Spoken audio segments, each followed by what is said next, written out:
আসসালামু আলাইকুম এভরিওয়ান। আজকে আমরা বেতন স্কেল থেকে কিভাবে মূল বেতনটা বের করতে হয় আমরা সেটাই আজকে শিখব। অনেক সময় দেখা যায় যে কোয়েশ্চেন একটু যদি কঠিন করতে চায় তাহলে মূল বেতন ডিরেক্টলি না দিয়ে আপনাকে বেতন স্কেল দিয়ে দেয় প্রশ্নে, আপনাকে সেখান থেকে মূল বেতনটা বের করে নিয়ে আসতে হবে। এখন বেতন স্কেল সম্পর্কে যদি ধারণাটা ফুল না থাকে তাহলে কিন্তু আসলে এটা একটু বোঝা কঠিন হয়ে যায় আমাদের জন্য। ওকে, চলেন। এখানে একটা প্রশ্ন আমি লিখেছি, কি বলেছে সেখানে দেখেন তো, যে জনাব রফিক একজন বেসরকারি চাকরিজীবী। তিনি 30,000 থেকে 3,000 ইন্টু 10 থেকে 60,000, এটা হচ্ছে তার বেতন স্কেল। এত টাকা বেতন স্কেলে 2024 সালের জুন মাসে 45,000 টাকা বেতন পান। বলেছে যে 2023-24 আয় বর্ষে তার মূল বেতন নির্ণয় করো, অর্থাৎ তার আয় বর্ষ হচ্ছে 2023-24, তার মানে 24-এর জুনে শেষ হয়েছে, শুরু হয়েছে 2023-এর কত থেকে? জুলাই থেকে, তাই না? কিন্তু তারা একটা শর্ত দিয়ে দিছে যে মূল বেতনটা এইভাবে নির্ণয় করেন যদি তার বেতন বৃদ্ধির তারিখটা 1 ডিসেম্বর হয়। আরেকটা কোয়েশ্চেন করছে যে যদি বেতন বৃদ্ধির তারিখ 15 জানুয়ারি হয়। দুইটা কোয়েশ্চেন, আমরা দুইটা কোয়েশ্চেন দিয়ে আমরা বের করার সিস্টেমটা শিখব। আচ্ছা, প্রথমে আসেন আমরা বেতন স্কেলটা সম্পর্কে একটু ধারণা নিয়ে নিই। যে আমি এখানে লিখেছি যে 30,000 থেকে 3,000 ইন্টু 10 থেকে 60,000, এটা আসলে কি বোঝায়? মনে রাখবেন, একদম শুরুর যে টাকার অ্যামাউন্টটা দেয়া আছে এটা হচ্ছে তার শুরুর মূল বেতন, তার শুরুর মূল বেতন। অর্থাৎ সে যখন চাকরিতে জয়েন করেছে তখন তার মূল বেতন ছিল হচ্ছে কত টাকা? 30,000 টাকা। তারপরে এই 3,000 দিয়ে কি বোঝায়? এটা হচ্ছে তার বেতন বৃদ্ধির পরিমাণ। এটা তার কি? বেতন বৃদ্ধির পরিমাণ, অর্থাৎ 3,000 করে তার বেতনটা কি হবে? বাড়বে। আর এইটা, এই ইন্টুর পরে যে সংখ্যাটা থাকে এটা দিয়ে কি বোঝায়? এটা হচ্ছে কতবার বাড়বে, অর্থাৎ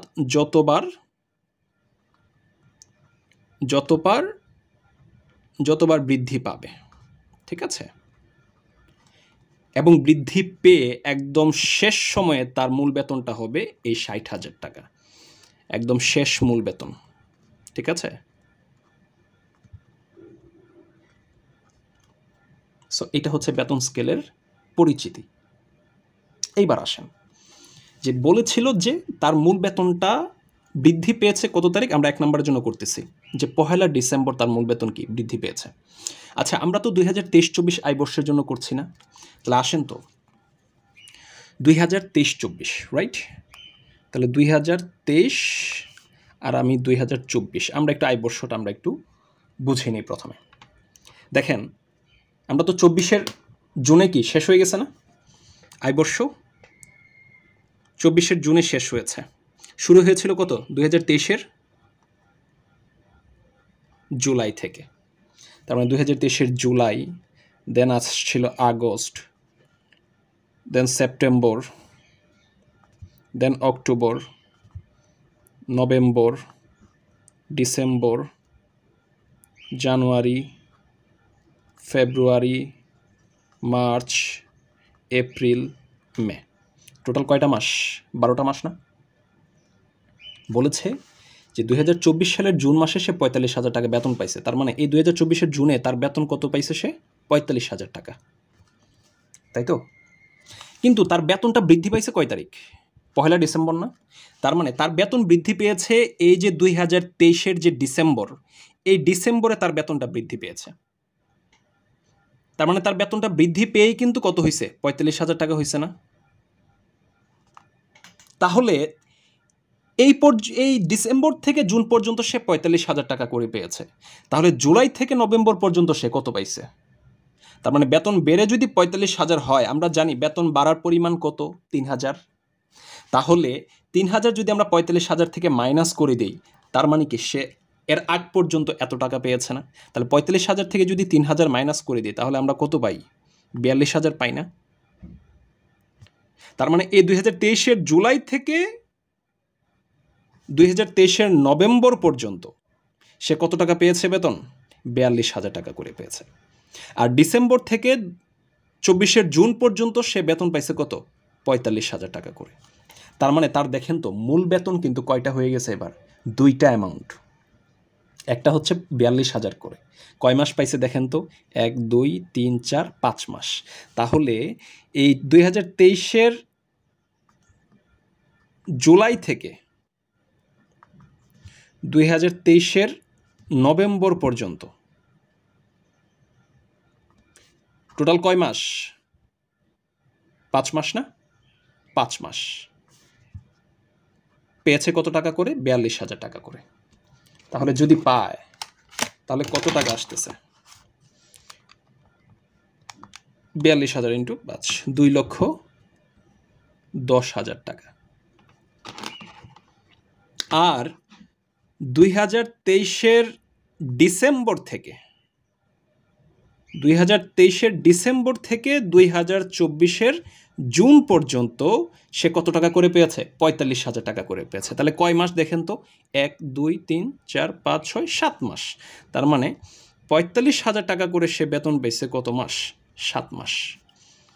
তাহলে কত আসতেছে? তার আসতেছে হলো 3,15,000 টাকা।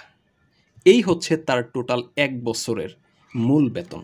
এবার আমরা যদি যোগ করে দেই তাহলে আমরা কত পাবো?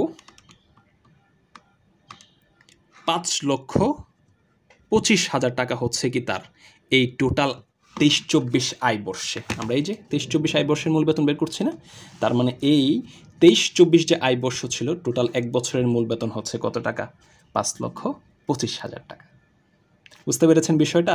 সেটা হচ্ছে আমরা 1 নম্বরের জন্য করেছি। অর্থাৎ যদি কোনো মাসের 1 তারিখ তার বেতনটা বৃদ্ধি পায় তাহলে আমাকে এইভাবে কি করতে হবে? বের করতে হবে। এইবার আসেন 2 নাম্বার কোয়েশ্চেনটা। এটা একটু বোঝার চেষ্টা করতে হবে। বলেছে তার বেতন বৃদ্ধির তারিখটা হচ্ছে 15ই জানুয়ারি, অর্থাৎ একটা মাসের মধ্যে তার বেতনটা বৃদ্ধি পেয়েছে 15ই জানুয়ারি। এইবার আসেন তো দেখেন আমি আবার একটু সাজাচ্ছি যে 2023 জুলাই থেকে শুরু হয়েছে, রাইট? তারপর আগস্ট, তারপর সেপ্টেম্বর, অক্টোবর, নভেম্বর, ডিসেম্বর, দেন আসে হচ্ছে জানুয়ারি, তারপর ফেব্রুয়ারি, মার্চ, এপ্রিল, মে, জুন 2024-এর, রাইট? এখন একটু বুঝতে হবে বিষয়টা। বিষয়টা বলছে যে তার বেতনটা বেড়েছে কত তারিখ? 15ই জানুয়ারি। তার মানে এই জানুয়ারি মাসে তার বেতনটা তার কি হয়েছে? বৃদ্ধি পাইছে। এখন জানুয়ারি মাস কয় দিনে যায় বলেন তো? 31 দিনে যায় না? 31 দিনে কিন্তু যায়। বুঝতে পেরেছেন? তাহলে আমরা যদি একটু দেখি, আমি একটু জানুয়ারি মাসটা একটু ভাগ করে দেখাচ্ছি তাহলে বুঝতে সুবিধা হবে আপনার জন্য। যে 1 তারিখ থেকে শুরু হয়েছে, এই পর্যন্ত 14 তারিখ, এইখানে আমাদের 15 তারিখ, এইখানে আমাদের 31, কারণ 31 মাস। তার বেতনটা বৃদ্ধি পাইছে এই 15 তারিখে। এই 15 তারিখে তার বেতন বাড়ছে। অর্থাৎ 15 তারিখে সে বেতন পাইছে কত টাকা? 45,000 টাকা। বুঝতে পেরেছেন বিষয়টা? তার মানে তার আগ পর্যন্ত সে কত টাকা পাইছে তাহলে? অবশ্যই 42,000 টাকা পাইছে না? 42,000 টাকা। তার মানে 1 থেকে 14 তারিখ পর্যন্ত এই 14 দিন সে কত টাকার মূল বেতনের পাইছে? 42,000 টাকার মূল বেতনের টাকা পাইছে সে। আর 15 থেকে 31 এই পর্যন্ত সে পাইছে কত টাকা? 45,000 টাকার স্কেল মূল বেতনের। দেন জুন পর্যন্ত তো তার 45,000 টাকাই ছিল। এখানে কিন্তু আমাকে একটু অন্যভাবে বের করতে হবে বিষয়টা। দেখেন তার মানে বোঝা যাইতেছে যে জুলাই থেকে এই ডিসেম্বর পর্যন্ত তার বেতন কি মাসিক 42,000-ই ছিল না? তার মানে জুলাই থেকে ডিসেম্বর এখানে তার কত টাকা আসে বলেন তো? জুলাই থেকে ডিসেম্বর 2023-এর কিন্তু ডিসেম্বর পর্যন্ত, তাহলে কয় মাস? 3, 6 মাস। তাহলে 6, 42,000 ইন্টু 6, 2,52,000 টাকা। বুঝতে পারছেন বিষয়টা? অর্থাৎ এই 6 মাস, জুলাই থেকে ডিসেম্বর পর্যন্ত এই 6 মাস কিন্তু সে কত টাকাই পাইছে? 42,000 টাকাই কিন্তু পাইছে সে। এইবার আসেন জানুয়ারির 1 তারিখ থেকে 14, এই 14 দিন সে কত টাকা পাইছে বলেন তো? সে 42,000 টাকা স্কেলের অ্যামাউন্ট পাইছে না? কিন্তু পাইছে কয় দিন? 14 দিন। তাহলে 14 দিনের কত টাকা পাইছে? 42,000 করে পাইছে না কিন্তু। 42,000 তো হচ্ছে মূল বেতন স্কেল।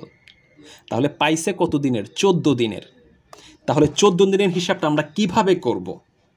দেখেন, আপনাকে যেটা করতে হবে, এই 42,000কে আপনার ভাগ করতে হবে 31 দিয়ে, কারণ মাস কত দিনে যায়? 31 দিনে যায়।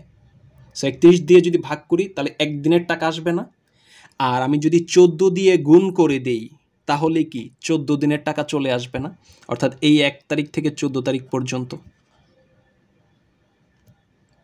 বের হয়ে যাবে না?